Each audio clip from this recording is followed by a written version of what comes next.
find yourself gliding through portals and travelling thousands of light years in the blink of an eye, all while face down and twisting around turning metal track. You are either riding Galactica or Uncle Jeremy's giving you those weird pills again. Flashback to late 1997, Men in Black had just released, the world got significantly more depressed with the release of OK Computer, then significantly less depressed with the release of Dig Your Own Hole. And Alton Towers was gearing up to build a one-of-a-kind roller coaster, the first ever B&M vertical drop coaster, Oblivion. Even though Oblivion's drop is 89 degrees if I remember correctly, but you know, they might not have had protractors back then. I think they were only invented in 2010, I don't know. Oblivion was Secret Weapon 4 and signified yet another first within the park, with Nemesis being Secret Weapon 3 and being Europe's first B&M inverted coaster, and Secret Weapons 2 and 1 being Alton Towers' first edition to be built in a lovely area of the park called the Planning Stage Void. Oblivion proved to be a massive success for the park and kick-started the X sector within Alton Towers, which is this kind of twisted area with a lot of backstory into it, honestly. However, a couple of years later, Alton Towers were already working on their new World's First, and given their brilliant working relationship with both B&M and John Wardley on Oblivion, it only made sense to do it again. This time on the old site of the Beast. All parties combined and set their sights on the former site of the Beast in Forbidden Valley to create something truly unique. Well, almost. I mean, Vekoma had been doing it for a few years. They'd done the two Flying Dutchmans at California's Great America, I think, and Geauga Lake in 2000 and 2001 respectively, so I guess it had been done before that, but like, you know, it was new. B&M unveiled their new flying coaster model, and Alton Towers made some new concept art for a ride that they were going to use it with, including some foliage, there's a lot of rock work, there's a kick-ass station building with this weird glass spiky thing. A really cool advertising campaign was created with short vignettes of people doing a flying pose in embarrassingly public spaces with the words "assume the position, prepare for air" leading afterwards. And then also another advert of people flying through a load of rock work in this kind of barren landscape, which looked really cool. And this advert showed the ride hardware and showed what this experience could be for people, so come opening day, people were really excited and expecting it to be pretty similar, and when opening day came, I mean, the ride was there. Yeah, so very little of the actual concept made it out of the concept phase, which is a shame because the concept art was really, really good. What was there was a very cool experience that a lot of people loved, and it's still a loved and unique attraction today, being a low-to-the-ground flying coaster with a lot of foliage and rock interactions and some path interactions, and it's a good ride. There's a lot of interaction with it. Over the years, some of the foliage was stripped back a little bit and left air in this weird middle ground where it didn't really know what it wanted to be. So Alton Towers decided what it wanted to be. It wanted to be a fad. In 2016, Alton Towers added VR to air, changing the experience to a space travel expedition called Galactica, which honestly is a good way to stop people from seeing just the patchy grass that was below them at the minute. Galactica was now a space exploration theme where you'd explore the cosmos through wormholes, which is fine. It's fine. It makes sense. It's just been done a lot before. By the most famous rides in the world before. Anyway, my name is Cal, and this is a series called ReRides. It's where I take rides from the past, present, or future, and take them in a completely different direction to where they are now. I'm going to retell storylines from different rides. Now, if you haven't seen ReRides before, I've done one episode, and that was on Darren Brown's Ghost Train, so if you haven't seen that, go and watch that. Probably not now, but like, I promise it's good. Go and watch it. And second of all, I'll lay down some ground rules of what I'm going to be doing today. So I am a storyteller. I like changing and tweaking with existing stories. And trust me, that is not a shot at the people who originally... Cool. Now, the most important thing to note with this series is that I'm not taking shots or professionally defacing any of the work that the professionals did going into these rides, either as they are now or as they opened. Anyone who's worked on the ride, this is not saying that their work is bad. This is just saying that, hypothetically, if it was rethemed today, what would I do with it? If you do enjoy these videos, then please let me know below, and while you're down there, also subscribing would be massively helpful. I'm not too fussed about numbers or ratings or charts or anything like that. However, subscribing would genuinely help me make more higher concept things and more entertaining things in the future that I have up here, but I just can't do yet. Stop that. And that's why we're here, isn't it? We're here to be unique, and we're here to entertain, and hopefully I'm both of those things. I hope. Anyway, moving on. Galactica. Now, I'm not going to pretend like there was no story to Air when it first opened to try and fit it into Forbidden Valley, because there just wasn't much of one. According to the internet, the story goes that Air was an oasis within Forbidden Valley, and that's about it. Like, you know, it's a good story, but I'd like it to be expanded on more. And then Galactica had a bit more story to it. It ditched the Oasis idea and went full on, we're in space, we're going through wormholes, the year is 3019, and we're bending the universe, Eve flying, I'm not too sure. It didn't really fit into Forbidden Valley either, it's weird. But you know, not every ride has to have a story like that. However, if I acted upon that, this would be a very short series. So before I get into my concept, I'd also just like to go over what I'd like to achieve with the story. So the first thing I'd like to achieve is that I want to put Galactica more within Forbidden Valley. I'd like to expand on the existing lore of Forbidden Valley to include Galactica, because there is a lot of lore both within and outside of Forbidden Valley around Nemesis. You know, you have Nemesis, Nemesis Subterra, Nemesis Inferno. There's a lot there, so why not make Galactica a part of that story? And the second thing I like to do is just make Galactica stand out within the park a little bit more. You know, you have a lot of rides in Alton Towers that really have themes that shout in your face. The Smiler, Nemesis, and 13 are three that comes to mind. However, Galactica isn't quite there, and I'd like to bring it up to that level and maybe even exceed it. I don't know about Smiler's storyline. Smiler's storyline's pretty good, but I'd like to get it up there at least. And I know that Merlin have a lot of dark stories, a lot of dark tones, dark themes, and even the rides themselves are pretty dark. So I'm going to try and avoid this. However, it's going to look like I'm heading straight forward at first. You're just going to have to stick with me. So the overall presentation of this ride is going to look a lot more like the original concepts. There's going to be a lot of orange rock work. There's going to be a lot more wild green foliage, make it look really lush. And also there's going to be a lot of water features like little pools and waterfalls. And I haven't yet decided if I want to dye the water purple yet. We're going different planet vibes, but I'm not sure if the planet should be sponsored by Kool-Aid. There's going to be a lot of story told within the queue line, mainly because I'm a man who gets very bored in queue lines because I have the attention span of, oh look. So yeah, around the queue line I'm going to have bulletin boards on posts and around the fence for the ride area for people to read as they go by, because anything in queue lines to interact with is usually a plus from me. These newspapers are essentially going to bridge the gap between Nemesis and Galactica, going through the timeline of Forbidden Valley, which means yes, this queue line thematically isn't a place, but a time, which yes, sounds incredibly pretentious, but it'll work. Promise. On these newspapers are a lot of stories and headlines about Phalanx having the Nemesis egg from the batch that they found. Batch? From the... No, we're sticking with batch. From the batch that they found, and they're holding it in a secure chamber, holding viewings for people to come and see it like some kind of twisted alien visitor attraction, and that they're currently working on containing a second one in Surrey. Wink wink, we'll get to that another day. However, as the queue line moves forward, you start to notice one newspaper called The Forbidden Truth, saying that the Nemesis egg is hatching and that the monster has taken over the Phalanx chamber.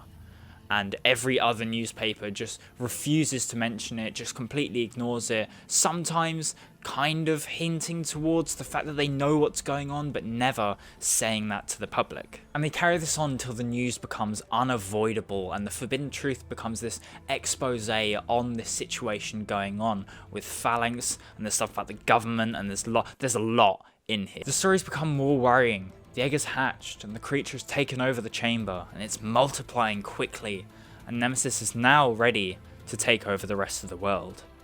Oh dear. In this section, it also states how Phalanx has had to close because of the breakout, which adds some actual canonical reasoning for Nemesis Subterra being closed. Stories start to look like journalized versions of Cloverfield with this apocalyptic sense of panic within them. However, suddenly, all of the newspapers start to look a bit more hopeful about finding new life and ways to live beyond this Nemesis creature. Why? Well, at the very bottom of one of the articles is a really small box, where within it, it says that the Forbidden Truth has closed its doors. All is not as happy as it seems. Anyway, newspapers start to discuss how we'd be living much better lives on a planet similar to Earth without the Nemesis monster, and they discuss a planet called Terra, which I won't lie is just Latin for other land. This leads to reports to the first ever flights from Earth to Terra to do tests, and then the first ever inhabitants of Terra moving in. So the newspapers have completely neglected the Nemesis monster causing an absolute global apocalypse back on Earth, and are now just focusing on this new life starting in Terra. And also, just before I get past the queue line, I know a few eagle-eyed viewers would be quick to point out that queue lines can be extended and that would break up the story a lot, which, yeah, it would. So, in that extended queue line bit, give background on Nemesis. Have newspapers from the early 90s going back through the backstory of Nemesis, and then get back to what's happening in the Galactica story. I think that'd be a really fun idea. A little bit of a side plot, essentially. So the newspapers in the queue line are essentially a bit of entertainment within the queue for guests to interact with, which is good, but it also provides backstory to the ride itself, which is also good. You don't need the backstory going into this ride, so that if it's a short queue or you're going through Ride Access Pass or Fast Track or anything like that, you can just go straight through. I'm also thinking of adding little bits to Ride Access Pass and Fast Track so that people don't miss out on the experience. Just add like kind of shorter versions of the stories because they're shorter queue lines. So you'll pass the queue. Hopefully it's been a little bit quicker than usual because Galactica's queue line can move slowly and does take forever. It can get very long queues. But anyway, here's where the real story starts. So my ride is going to explore space tourism, which is again quite an overdone theme. Honestly, not too different from Galactica's theme right now. However, I'm giving it a very important twist. The tour is going to be taking around your new home, showing you all of the landscape and the sights before you settle in to the new land of Terra. So you get told to go into either Tour Bay 1 or Tour Bay 2, and when you get into the station, it looks pretty similar to what it is now, except it looks a lot more like a transportation hub, essentially a futuristic train station. And there are going to be like train style announcements, there are going to be canonically trains going in and out, because you just think of this like an airport on Earth. So the station can have stuff like a futuristic clock, which to be honest, the only thing I can think of right now is to put some blue lights around the clock hands, but I don't know, someone else will think of a better idea. There's themed ticket machines that have screens that say that they're going to places like Andromeda, but also say that they're going to places like Stoke, because I think that's quite funny. Over the speakers, there can be intermittent train announcements such as this. The train now arriving at platform 15 has been cancelled due to a signalling failure. This station is Terra Port. Alight at the next stop for Terra Port. For those new to flying, good luck. And for anyone concerned that this may be a little bit too comedic and a little bit too hokey for the ride itself, they're going to be very, very intermittent. But it's going to be a lot of music. And to be honest, I'm keeping the music the exact same. The soundtrack slaps, keep it. But it's kind of more just to stop people from going insane while waiting at the station. Plus, I think it's funny. The screen where Eve currently sits shows instead a welcome video welcoming everyone to their new home, which goes a little bit like this. Welcome, new residents, to Terra, your new and improved home planet. This is everyone's new home, ever since Earth became uninhabitable after the Nemesis creature repopulated so quickly and started ravaging everything we know. Anyway, since you've just arrived, there's a few notable differences between here and Earth, such as the exciting new foods, double the number of moons, which is excellent for surfing, and of course, the lack of known terrifying monsters.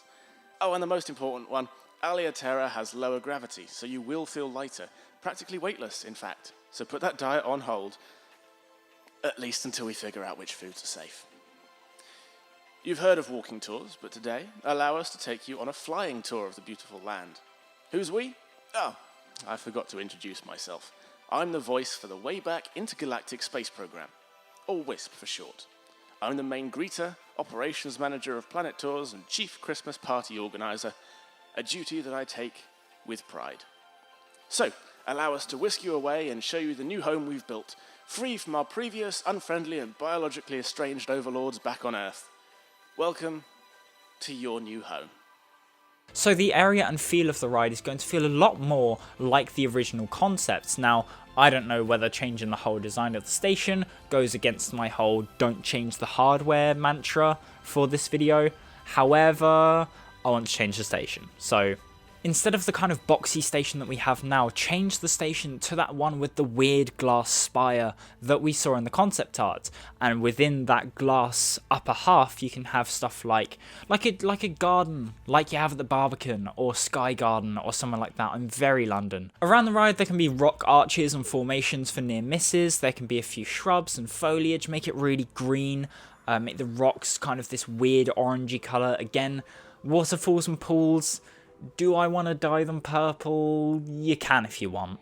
Basically, just make it look not like Earth. Make it look similar, make it look inhabitable, but don't make it look like Earth. Make it look more like the concepts, but with a bit of a twist. What I'm trying to avoid putting into this ride is the generic-ass Planet Coaster sci-fi pieces that everyone puts everywhere. I'm more thinking about how it would feel if we lived there, rather than how it would be if we saw it on a film, for example. So starting the ride, instead of having the grotty, dirty looking corridor, and I know this is probably going against budget, however, fill the sides of the walls with screens and have a person walking along, giving a very brief welcome and introduction as to what you're going to see and why Allia Terra is going to be your new home. Something just for me, have a little sign as you're starting the lift hill saying wave to your new neighbours, so that a lot of people watch Galactica from off-ride, especially under the lift hill and under the turnaround. So if people on-ride were then waving at them, hoping to wave back, that should be A, quite funny to watch, and B, should actually be a nice thing to happen during the day. You fly around, there's rock arches, there's water features, but you can also keep the Galactica gate starry weird portal donut thing. I'm not too sure what it is, but it just gives a more futuristic feel to this entire area that kind of treads the line between Ugland and Tomorrowland. So I want to kind of not go for either of those. If you want to give the portal more of a contextualized meaning, then you can say it's a decontamination spray, so that you're leaving everything behind from Earth onto this new land so that you're not bringing in foreign contaminants. There's two other important set pieces that I want to have. So first of all, when you're doing the turnaround over the plaza, I want a blue light and smoke effects to come up from the center of the plaza. And I was also thinking of like water features to spray up, but looking at the area, it's just paths around there, and paths and water fountains do not mix. And the other thing is just to have a little rock wall with some water fountains and water features on it, because it's just to block off the car park, because, you know, when you're in space, I highly doubt you're going to be looking at a Renault Megane. I might be wrong, I've not been to space, you see. But I don't think a Renault Megane has either. The ride comes into the brakes, and just have a few speakers around on the brake run that just say, "Welcome to your new home." Most likely while people are looking at the vomit stains on the floor, which I'd say is a metaphor I meant, but nah. So the ride ends, you go upstairs, there's an art piece going along the wall which kind of shows what Allia Terra could look like once it's fully inhabited and fully up and running. And then, because of course you do, you get to a f***ing shop. You know, like coming off the ride and just seeing a blue construction wall, that ain't it.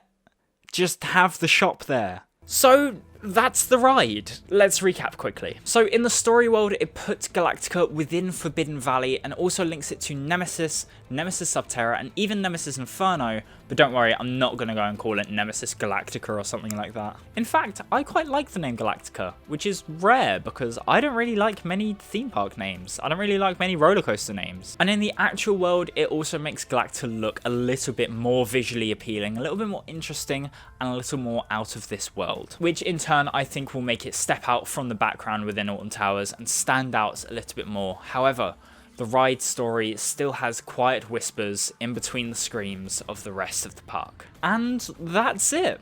A lot, I know, but welcome to ReRides, it's what I do. If you enjoyed this content, then please let me know down below, and again, if you want to see more from me, both in quantity and quality, then a subscribe would be massively helpful to me. Anyways, if you have any ideas for other rides that you'd like me to rewrite, then please leave them in the comments. I had a lot on the last video, and I'm already working through some of them now, so if you want to see one of your suggestions make it in, then please just leave it down below. If you also want to hear more of my ramblings, then my Twitter is @calvickers33. I'm assuming since you made it this far in the video, you don't hate me, so maybe go and hate me over there instead. And before before I go, a big thank you to Reese and Tyler for some of the voiceovers in this video. They did a great job, and I couldn't have done it without them. Anyway, that's enough of me talking. I'm sure you've heard enough. Go and do something cool, and I'll see you in the next one.